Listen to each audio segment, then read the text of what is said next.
Assalamualaikum warahmatullahi wabarakatuh. Kami dari kelompok 9 ingin mempresentasikan makalah yang berjudul Tantangan dan Pengembangan Produk. Sebelum memulai presentasi, izinkan kami memperkenalkan diri terlebih dahulu. Perkenalkan, nama saya Vinasya Solavananda. Perkenalkan, nama saya Soloh Daeb.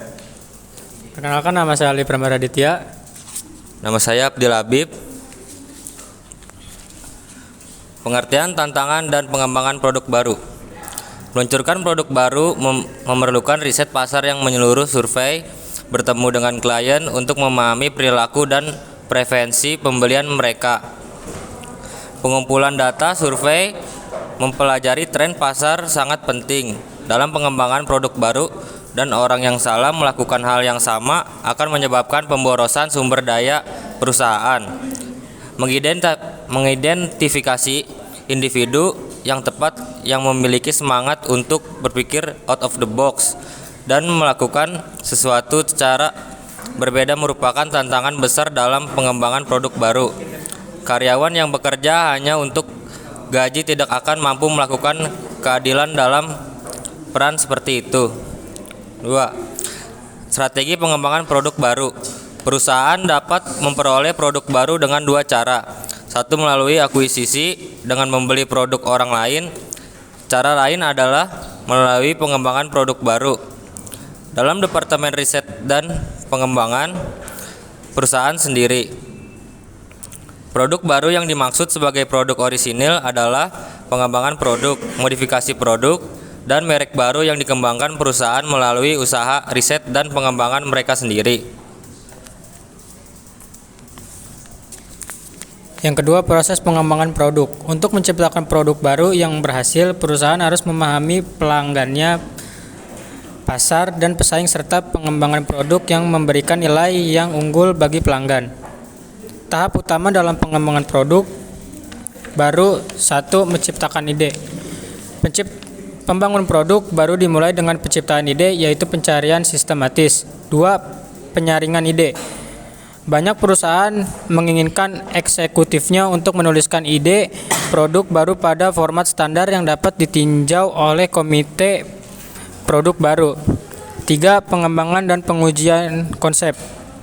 Konsep produk adalah versi detail dari ide produk baru yang dinyatakan dalam bahasa konsumen yang mempunyai arti. Citra produk adalah cara konsumen memandang suatu produk aktual atau potensial. Pengembangan konsep. Pengembangan produk baru menjadi beberapa alternatif konsep produk, menemukan seberapa menariknya masing-masing konsep bagi pelanggan dan memilih yang terbaik. Pengujian konsep.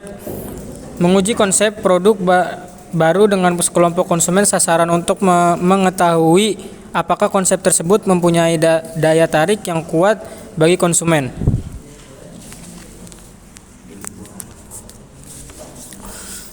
Pengembangan strategi pemasaran. Merancang strategi pemasaran awal bagi produk baru berdasarkan konsep produk. Pernyataan strategi pemasaran terdiri dari 3 bagian. Bagian pertama menggambarkan pasaran, positioning produk yang direncanakan, dan tujuan penjualan, serta laba untuk beberapa tahun pertama, yaitu pasar sasaran adalah individu, pasangan atau keluarga kecil muda, berpendidikan baik, berpenghasilan menengah ke atas, yang mencari alat transportasi yang praktis dan ramah lingkungan. Bagian kedua dari pernyataan strategi pemasaran memberikan kerangka bagi harga produk yang direncanakan, distribusi, dan anggaran pemasaran. Bagian ketiga dari pernyataan strategi pemasaran menjelaskan rencana jangka panjang penjualan, tujuan laba, dan strategi pemasaran. 5. Analisis bisnis. Peninjauan terhadap penjualan, biaya, dan proyeksi laba bagi produk baru untuk mengetahui apakah faktor-faktor ini memenuhi tujuan perusahaan. Yang keenam, pengembangan produk. Pengembangan konsep produk menjadi produk nyata untuk dapat memastikan bahwa ide produk dapat diubah menjadi produk yang bisa dikerjakan. Yang ketujuh, pemasaran uji. Tahapan dari pengembangan produk baru di mana produk dan program pemasaran diuji di lingkungan pasar yang lebih realistis. Yang kedelapan, komersialisasi. Pemasaran uji menyediakan informasi yang dibutuhkan untuk membuat keputusan apakah hendak meluncurkan produk baru bagi manajemen. Faktor-faktor pendukung pengembangan produk. 1. Perkembangan teknologi. 2. Perubahan selera konsumen. 3. Persaingan. 4. Siklus hidup produk yang pendek. 5. Adanya keinginan untuk meningkatkan laba. Faktor-faktor penghambat pengembangan produk. 1. Kualitas gagasan pengembangan produk masih kurang baik. 2. Mahalnya biaya proses pengembangan produk. 3. Kegagalan produksi masuk ke dalam pasar. 4. Pasar yang terbagi-bagi karena persaingan yang ketat serta banyaknya produksi substitusi. 5. Kemampuan perusahaan lain untuk meniru produk yang sukses. 6. Keterbatasan modal. 7. Terdapat batasan yang dikeluarkan oleh pemerintah. Kesimpulan, produk baru perusahaan menghadapi rentang usia yang terbatas dan harus digantikan oleh produk yang lebih baru.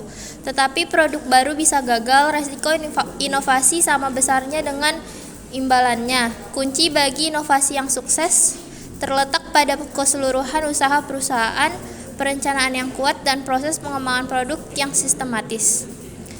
Sekian presentasi dari kelompok kami, kurang lebihnya mohon maaf. Wabillahi taufiq wal hidayah. Wassalamualaikum warahmatullahi wabarakatuh.